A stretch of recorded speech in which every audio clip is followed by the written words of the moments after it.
오늘은 예로부터 우리 한국교회가 해방기념주일 혹은 광복주일로 지켜왔습니다. 8월 15일이 이번 수요일이죠. 일제의 식민 통치가 없었더라면은 남북 분단도 없었겠지요. 일본이 한국을 식민 통치하면서 패전국이 되었기 때문에 승전국, 미국이 합당한 방법으로 일본 땅이라고 생각되는 한국으로 들어왔고, 북쪽에서는 소련이 점령군 자격으로 들어와서 38선을 그었죠. 그러다 보니까 북쪽에서는 김일성이가 박수치며 같이 입장이 되었고, 남한에서는 또 이승만 정권이 미군과 뜻이 맞아서 단일 정부 각각 구성하자, 그렇게 했단 말이죠. 그렇지만 그때까지 사람들은 이렇게 기나긴 73년 동안에 남북 분단이 계속되리라고 아무도 생각지 않았고, 언젠가 잠시 이러지만은 다시 왕래하겠지 소망 속에서 1년 1년을 지냈던 것입니다.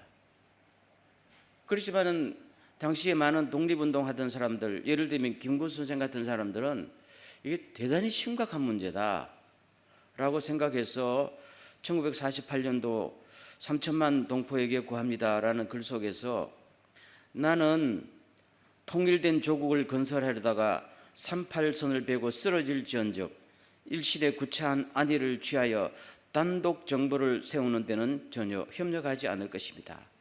만약에 남북한 각각 점령군의 의사에 따라서 단독 정부를 세운다면은 절대로 통일되지 못하고 이것이 끊어진다 하는 것을 미리 경고했지만은 이미 결안으로 바위를 치는 격이 되었다 하는 것을 알 수가 있습니다. 우리가 해방기념주일에 그냥 기념하는 데는 이미 의미가 없는 것이고, 분단이 식민 통치와 연관되어 있다면은 우리는 이 주일에 그걸 넘어서서 앞으로 한반도의 미래를 어떻게 꿈을 꿔야 되느냐 하는, 미래를 지향하는 오늘의 자세가 필요하다라고 생각합니다. 통일은 가능할까? 이미 1972년 박정희 정권 때에 7.4 공동성명을 발표했었죠. 3대 원칙, 자주통일, 평화통일, 민족통일. 그래서 남북한의 대표들이 모여서 이제 우리 통일해보자 했단 말이죠. 그리고 심심치 않게 그동안도 계속 통일해보자 한두 번 합의한 거 아니잖아요. 그렇지만은 지금 와서 많은 한국 사람들이 그것을 곧이곧대로 믿는 사람도 없고, 통일이 될 것이라고, 쉽사리 통일이 될 것이라고 희망하는 사람도 없는 형편이다. 그리고 지금 사실 대한민국 국민의 대다수가 1945년 이후에 태어난 사람들이잖아요. 여기도 보면 1945년 이전에 태어난 분들이 거의 없단 말이에요. 한 번도 하나가 된 한반도, 한국에서 살아본 경험이 없어요. 금강송도 가보지 못했고, 평양도 가보지 못했고, 북한 어느 쪽에 내 마음을 묻어둔 데가 없단 말이에요. 그러다 보니까 굳이 통일해야 되나? 그리고 아주 젊은 세대들은 왜 통일해야 되느냐, 귀찮게 시리 하는 이 여론이 더 많아진 거 아니겠어요? 그래서 지금도 4가지 질문이 여전히 남습니다. 통일을 굳이 해야 되느냐? 통일이 과연 가능할까? 통일을 한다면 어떻게 할 수 있을 것인가? 통일이 된다고 할지라도 한반도의 미래는 어떤 모습이 될까 하는 과제가 있고, 이 숙제에 대해서 어느 누구도 합당한 대답을 아직도 내놓지 않고 있는 건 사실 아닙니까? 그러나 우리는 희망을 가져야 됩니다. 누구를 의지해서? 세상을 통치하시는 하나님을 의지해서 희망을 가지는 것이 우리 성도들의 마땅한 태도라고 생각합니다. 그럼 성경에는 통일에 대한 메시지가 있을까 하면은 많이 있습니다. 그 중에서도 오늘 본문을 제가 선택했는데요. 자, 오늘 16절, 17절을 보겠습니다. 다 같이 시작. 인자야, 너는 막대기 하나를 가져다가 그 위에 유다와 그 짝 이스라엘 자손이라고 쓰고, 또 다른 막대기 하나를 가지고 그 위에 에브라임의 막대기 곧 요셉과 그 짝 이스라엘 온 족속이라고 쓰고, 그 다음 그 막대기들을 서로 합하여 하나가 되게 하라. 내 손에서 둘이 하나가 되리라. 약속이지요. 나이가 30살 젊은 에스겔이라는 선지자에게 이미 나라가 다 한쪽은 아수리에게 한쪽은 바벨론에게 다 망해버린 이 나라에서 꿈도 희망도 미래도 없이 살아가는 제사장, 젊은 제사장에게 하나님께서 메시지 주면서 막대기 2개를 구해오라. 한쪽에는 북쪽이라고 쓰고 한쪽에는 남쪽이라고 쓰라. 그리고 네가 이 두 막대기들을 하나로 연합해서 하나로 만들어라. 이 나라가 너의 손에서 하나가 되게 해주겠다. 그리고 백성들이 묻는다면은 하나님의 약속이 이렇다고 분명히 대답해 주라 하는 놀라운 메시지를 주고 있는 것입니다. 누가 해주겠다는 겁니까? 하나님이 해주겠다는 겁니다. 너희들이 할 수 있는 문제가 아니니까 내가 나의 이름과 나의 능력으로 내 계획 속에서 반드시 하나로 만들어 주겠다. 아멘. 그 약속을 하고 있는 겁니다. 그 다음 두 번째 22절 말씀 보세요. 제가 읽겠습니다. 그 땅 이스라엘 모든 산에서 그들이 한 나라를 이루어서 한 임금이 모두를 다스리게 하는 단독 정부가 되어서 그들이 다시는 두 민족이 되지 아니하고 두 나라로 나누어지지 않을 것이다. 아멘. 그 통일된 회복된 나라가 계속 갈 것이다 라는 약속을 줍니다. 세 번째 약속은 23절 말씀. 23절 말씀을 제가 읽으면요, 그들이 그 우상들과 가증한 물건과 그 모든 죄악으로 더 이상 자신들을 더럽히지 아니하리라. 내가 그들을 범죄한 모든 초에서 구원하여 정결케 한즉 그들은 내 백성이 되고 나는 그들의 하나님이 되리라. 아멘. 하나님과의 관계도 온전히 회복주겠다. 남북의 관계가 완전히 회복되는 것을 넘어서서 하나님과 너희들의 관계가 완전히 회복되고 너희들이 모든 죄가 용서받으면서 거룩한 나라, 깨끗한 나라가 되어서 정말로 하나님이 통치하시는 나라로 회복시켜 주시겠다. 아멘. 네 번째 약속 28절 말씀 다 같이. 내 성소가 영원토록 그들 가운데 있으리니 내가 이스라엘을 거룩하게 하는 여호와인 줄을 열국이 알리라 하셨다 하라. 모든 세계 만방의 사람들이 볼 때에 통일된 이스라엘 남북을 바라보면서 하나님이 하셨다, 하나님이 계신다, 하나님이 놀랍다, 하나님께 영광을 돌리는 하나의 기회가 될 것이고 여러분들은 하나님 앞에서 쓰임받는 나라가 될 것이다. 정확하게 4개의 약속을 합니다. 이 본문에 작게는 13가지 약속이 나옵니다만 크게 나누면 4가지. 하나가 되게 해주시겠다. 다시는 나누지 않을 것이다. 그렇죠? 그리고 하나님과 관계가 회복될 것이다. 하나님께 영광이 되고 쓰임받는 나라가 될 것이다. 아멘. 여러분, 그럼 여기서 질문이 나옵니다. 하나님은 남북과 북이 나눌 때는 침묵하시다가 어떨 때 보면 하나님의 심판으로 나누어졌는데 왜 지금 와서 그 나라를 다시 하나로 만들어 주십니까? 이유가 뭡니까? 그건 우리들에게도 중요한 메시지요. 할 때에 28절이에요. 하나님의 영광입니다.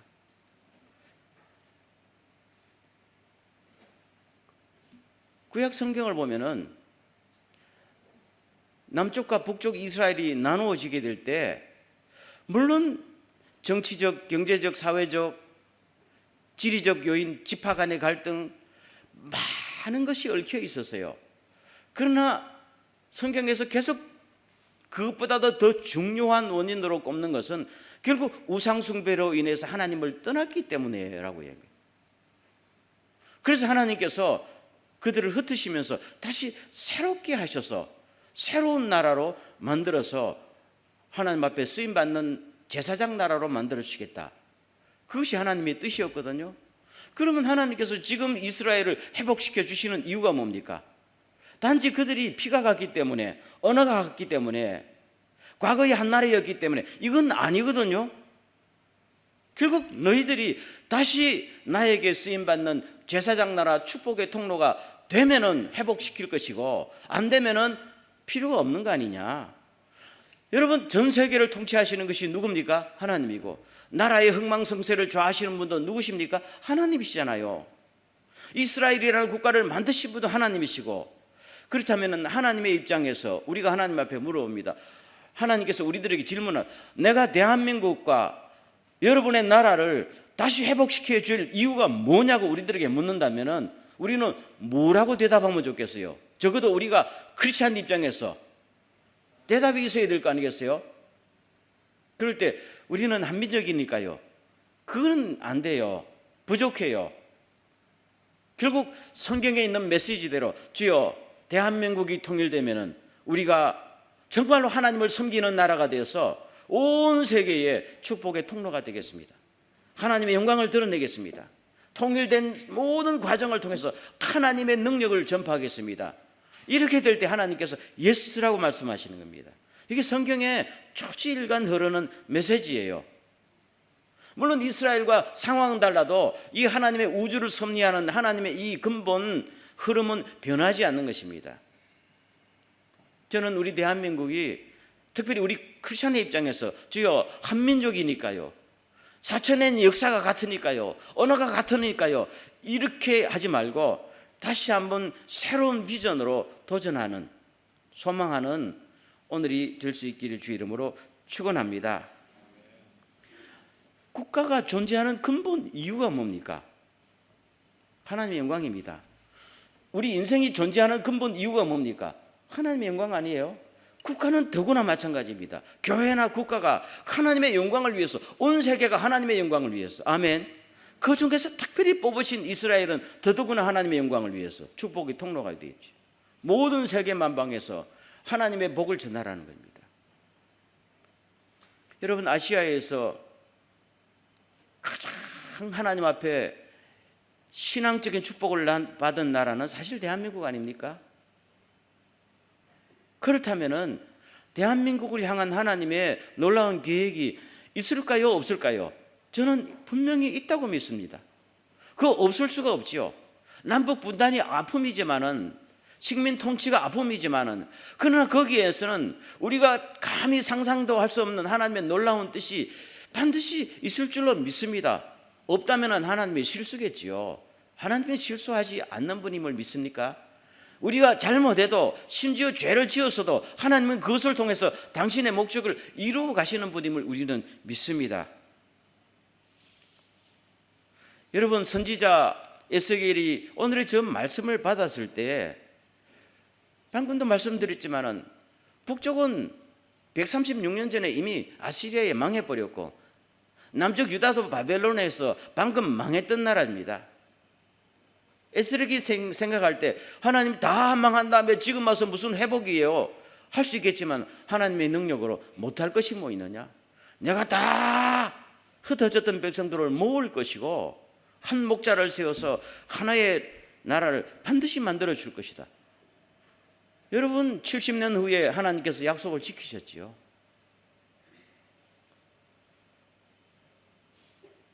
그리고 예수님 돌아가신 다음에 AD 70년에 나라가 완전히 망했잖아요. 그때는 더 처참하게 망했지만 1948년도에 다시 나라를 또 만들어 주셨잖아요. 사람은 상상할 수 없습니다. 2000년 동안 망했던 나라가 다시 건국돼요. 70년 망했던 나라가 다시 건국돼요. 그러나 사람은 꿈꿀 수 없지만 하나님은 하실 수 있다. 믿습니까? 그게 역사의 교훈이었고 하나님의 약속이었다면, 이것이 하나님의 뜻이라면 한반도에도 이루어질 줄로 우리가 믿고 소망하며 기다리고 응답하는 은혜가 있기를 주의 이름으로 축원합니다. 그래서 회복된 나라는 예전의 그 나라가 아닙니다. 예전에 그 상태로 회복되어서 어떻게 무슨 하나님 앞에 또 쓰임받아요? 여전히 죄짓고 여전히 싸울 텐데요. 회복된 나라는 정말로 우상 숭배가 다 물러나가 증오가 다 물러나가고 하나님 앞에 온전하게 새로워진 나라로 회복될 때에 그 회복과 통일이 의미가 있는 거 아니겠어요? 우리 크리스찬들은 그 비전을 가져야 됩니다. 사회 사람들은 그 비전이 없어도 우리는 그 비전을 가져야 된다 하는 것을 말하고 있는 것입니다. 그렇다면 우리가 믿는다면 우리에게 응답이 있어야 되겠고 우리의 준비와 우리의 노력이 있어야 될 줄로 믿습니다. 그러면 저는 세 가지 필요하다 봅니다. 첫째, 마음의 준비가 필요하다. 우리 크리스찬들이 중심이 되어서 하나님 통일을 시켜주시는 것이 하나님의 뜻이고 은혜이고 하나님의 능력입니다 하는 것을 믿어야 될 줄로 믿습니다. 오늘 저 본문을 보면요, 아까 16절에도 나왔지만은 에스겔 보고 하는 말이 이 두 막대기가 너의 손에서 하나가 될 것이다. 여러분, 이 말씀을 받았던 에스겔이 뭐라고 생각했을까요? 나도 지금 포로가 되어서 수용소에서 지내는 이 요새 난민인데 아무 힘없는 나의 손에서 나라가 통일이 된다니요 반문할 수 있지만 이건 에스겔 한 사람을 이야기하는 게 아닙니다. 에스겔과 같은 사람, 에스겔이 어떤 사람입니다. 나라가 다 망했지만 그래도 희망은 주님께 있습니다. 그래도 희망은 주님께 있습니다 하면서 자기 신앙을 지키고 꿈을 꿨던 사람들, 이것이 누굽니까? 크리스찬들 아닙니까? 오늘의 시대의 크리스찬들은 가능성이 안 보이는데도 하나님을 바라보고 꿈을 꿀 수 있는, 아무도 꿈꿀 수 없는 상태에서 꿈을 꿀 수 있는 것이 크리스찬 아닙니까? 하나님이 계시니까요. 그렇다면 그런 너희들을 통해서 내가 나라를 하나로 만들겠다. 이게 정치가들이 아니에요. 돈이 아니에요. 국방력이 아니에요. 내가 쓰려고 하는 너희들을 통해서 하겠다는 것입니다. 믿습니까? 하나님께서 국방력, 정치력, 경제력을 다 동원해도 너희들이 그 모든 일에 리더십을 발휘하라는 것입니다. 실제로 70년 후에 이스라엘 사회가 회복되었을 때요, 에스겔, 느헤미야, 에스라 이런 사람들이 됐던 거 아니겠어요? 이런 사람이 힘이 있었어요. 꿈꾸던 사람입니다. 하나님을 의지하고 꿈꾸는 사람에게 나라를 맡겼던 것입니다. 오늘에도 그런 역사가 일어나기를 주의 이름으로 축원합니다. 바라기는 앞으로 우리 크리스찬들이 국내에 있든지 특별히 해외에 있는 분들이 더 마음을 가지고 주여 대한민국의 통일을 시켜주시옵소서. 그래서 제사장 나라가 꼭 되게 해주십시오. 이 꿈을 꾸고 마음으로 간절히 원하는 이 운동이 일어날 수 있기를 주의 이름으로 축원합니다. 두 번째는 신앙적 혹은 신학적인 준비가 필요합니다. 과연 북한의 공산주의와 남한의 민주주의가 양립할 수 있는가? 이 문제가 아니고 북한의 공산주의와 우리의 신앙이 양립할 수 있는가? 이 문제가 해결되어야 되지 않겠어요? 불신자들은 민주주의와 공산주의가 양립할 수 있는가? 이것만 물어요. 우리는 그 차원이 아니잖아요. 그러면 공산주의와 신앙이 양립할 수 있는가 할 때는 사실은 양립할 수 있어요. 동독이 공산화되었지만은 동독의 교회가 통일의 주체가 되었어요. 동독이 공산화된 동독이 동독 교회만큼은 건들지 못했었어요. 사실은요. 왜요? 공산화된 그들이 하나님을 부정하지는 않았거든요. 소련이 오랫동안 공산화됐죠. 그러나 소련의 어떤 정치 세력도 스탈린 이후에는 러시아의 교회를 건들지는 않았어요. 하나님을 믿었으니까요. 지금도 러시아 정교회가 얼마나 리더십을 갖고 활발하게 움직입니까? 그런데 북한은 공산주의냐? 여러분, 북한은 공산주의라고 할 수 없어요. 주체주의입니다. 주체사상입니다. 전 국토에 김일성 집안의 동상이 38,000개가 있어요. 우상숭배 나라입니다. 그럼 우상숭배와 하나님의 신앙이 양립할 수 있느냐? 그건 안 돼요. 그럼 무슨 준비가 필요하는 거지? 여기에 대한 확실한 생각을 가지고, 그러면은 우리가 통일되어서 하나님을 섬기고 제사장 나라가 되려면은 북한이 통일되기 전에 먼저 복음이 들어가야 된다는데 우리가 확신을 가지시길 바랍니다. 여러분, 통일되기 전에 복음이 들어가야 돼요.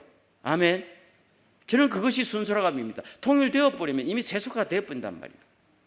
상업화가 되어 버린단 말이에요. 통일되기 전에 어떤 방법으로든지 복음이 먼저 들어가야 돼요. 하나님께서는 그것 때문에 지금도 기다리시고 있는 줄도 모릅니다. 그리고 두 번째는 한국교회가 갱신되어야 돼요.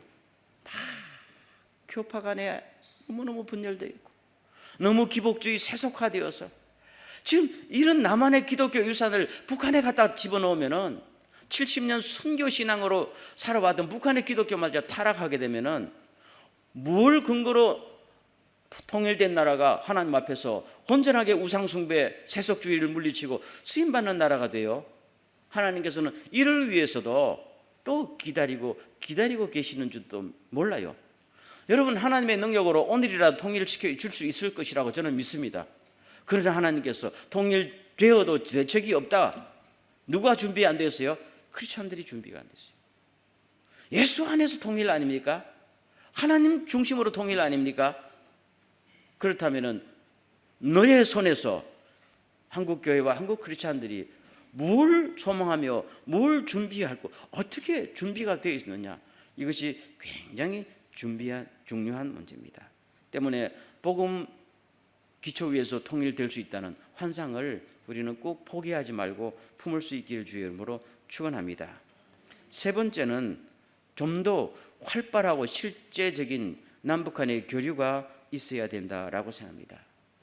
여러분, 북쪽 이스라엘과 남쪽 유다가 갈라서서 몇 년을 대치 상태에 있었는지 알아요? 208년입니다. 우리는 73년인데 그들은 208년간 대치 상태에 있었어요.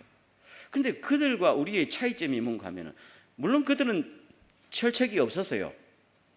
없었기 때문에 왕래를 자유롭게 했어요. 물론 제한이 있었지만은. 두 번째로, 그들은 남쪽이 북쪽을 인정했고 북쪽이 남쪽을 인정했어요. 체제를 부정하지는 않았어요. 우리는 다 부정하면서 대치하고 왕래가 없었지요. 때로는 서로 핍박도 했지만 때로는 외침이 있을 때 서로 협력했어요.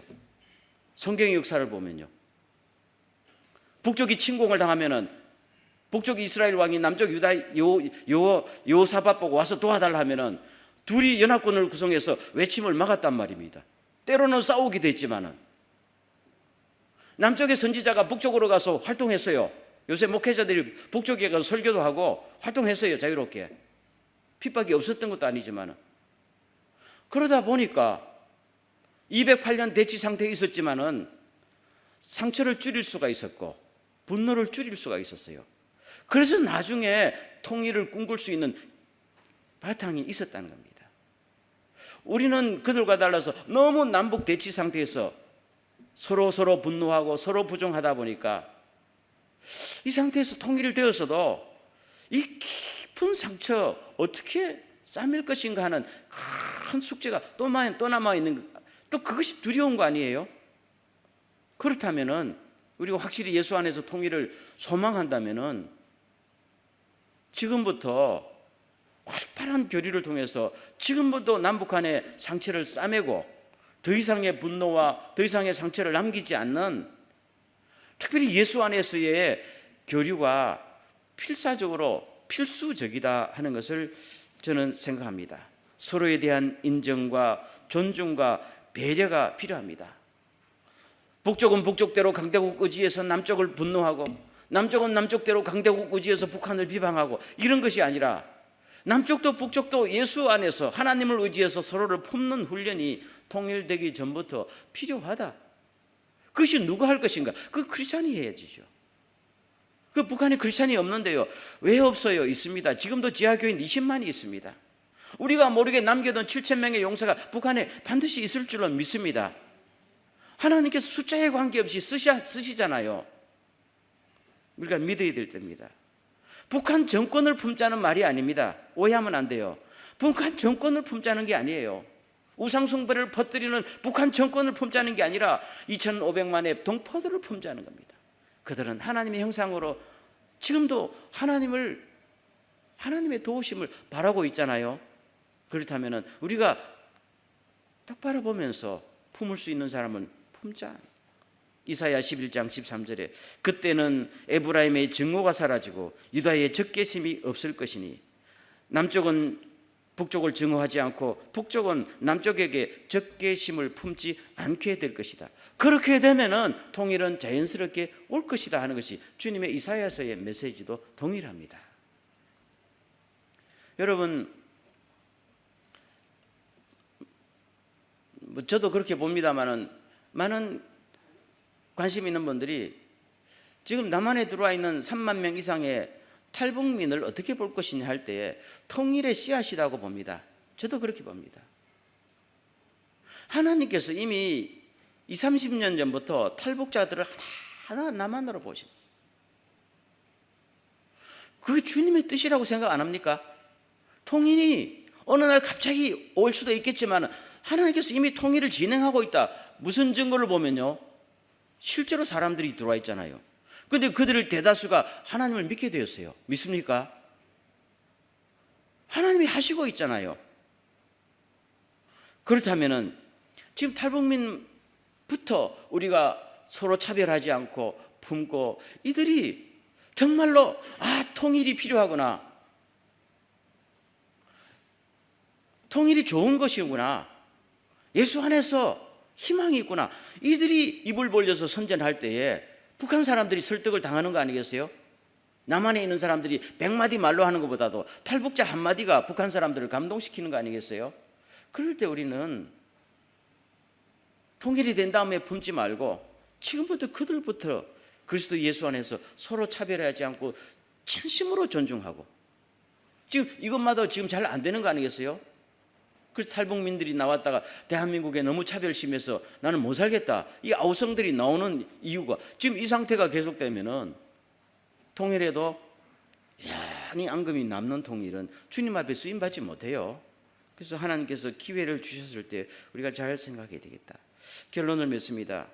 북한의 문제는 북한만의 문제가 아니고 온 한민족의 문제고 한반도의 문제입니다. 한반도의 문제는 한반도의 문제만이 아니라 온 세계의 문제입니다. 왜요?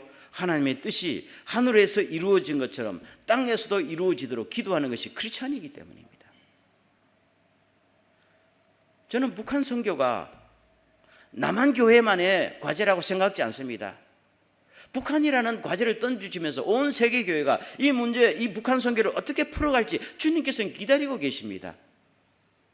그걸 통해서 한국이 통일되고 그를 통해서 세계의 남은 백성들에게 선교의 역량을 검증할 수 있는 기회, 확신할 수 있는 놀라운 기회가 된단 말입니다. 믿습니까?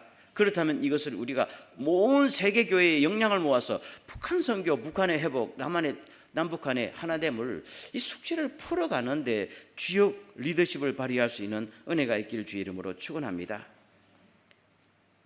아니, 한반도를 둘러싼 강대국 네 나라들에 절대로 원하지 않을 텐데요, 절대로 원하지 않는다는 그 나라들도 주도하시는 분이 하나님이신 줄로 믿습니까? 그렇다면 통일이 점차적으로 올 수도 있지만 어느 날 하나님께서 물꼬를 터놓을 수도 있다는 사실입니다. 어떻게 되든지 간에 우리들은 믿음과 소망을 가지고 차근차근 마음을 준비하고 신앙을 준비하고 품는 훈련을 하면서 살아가면 하나님 보시기에 준비가 되었지 하면 어느 날 그 축복을 주실 줄로 믿습니다. 때문에 기도, 연구, 토론, 사랑, 마음, 저는 우리 동경교회가 이 일에 앞장서는 교회가 될 수 있기를 간절히 축원합니다. 기도합니다. 전능하신 하나님, 해방 기념주의를 맞이하면서 과거를 기념하기보다는 주님이 축복하시는 한반도, 주님이 쓰시려는 대한민국을 한번 소망해 봤습니다. 하나님의 약속이 있고 하나님의 계획이 있는 줄로 믿습니다. 주여, 우리 믿는 사람이 먼저 준비하게 하여 주옵소서. 마음으로 준비하고 신앙적으로 준비하고 제도적으로 준비하는 저희들 모두가 되게 하여 주시옵소서. 예수님의 이름으로 기도하옵나이다. 아멘.